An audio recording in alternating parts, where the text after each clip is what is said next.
The Gruffalo said that no Gruffalo should ever set foot in the deep dark wood. Why not? Why not? Because if you do, the big bad mouse will be after you. I met him once, said the Gruffalo. I met him a long, long time ago. Why does he look like? Tell us, Dad. Is he terribly big and terribly bad? I can't quite remember, the Gruffalo said. Then he thought for a minute and scratched his head. Big Bad Mouse is terribly strong, and his scaly tail is terribly long. His eyes are like pools of terrible fire, and his terrible whiskers are tougher than wire. One snowy night when the Gruffalo snored, the Gruffalo's child was feeling bored.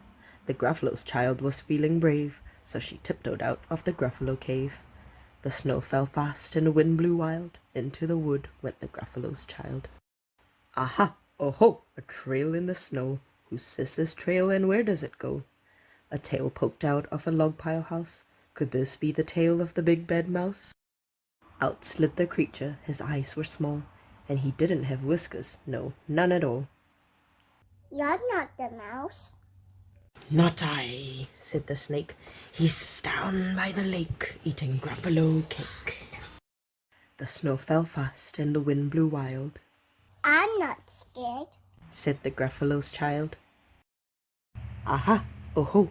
Marks in the snow. Whose are these claw marks? Where do they go? 2 eyes gleamed out of a treetop house. Could these be the eyes of the big bad mouse? Down flew the creature. His tail was short, and he didn't have whiskers of any sort. You're not the mouse. Too, not I, but he's somewhere nearby, eating Gruffalo pie. The snow fell fast and the wind blew wild.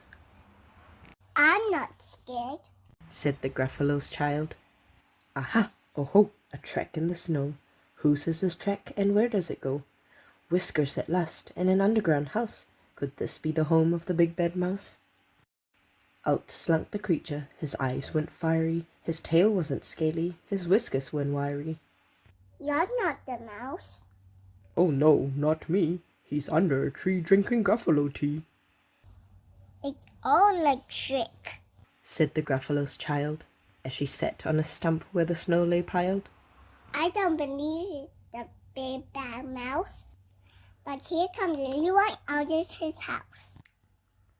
Not big, not bad. But the mouse at least you taste good as a big night beast. Wait, said the mouse. Before you eat, there's a friend of mine that you ought to meet. If you let me hop into a hazel twig, I'll beckon my friend so bad and big. The Gruffalo's child unclenched her fist. Big bad mouse. So he did as this. The mouse hopped into the hazel tree. He beckoned, then said, Just wait and see. Out came the moon. It was bright and round. A terrible shadow fell onto the ground. Who was this creature, so big, bad, and strong? His tail and his whiskers are terribly long.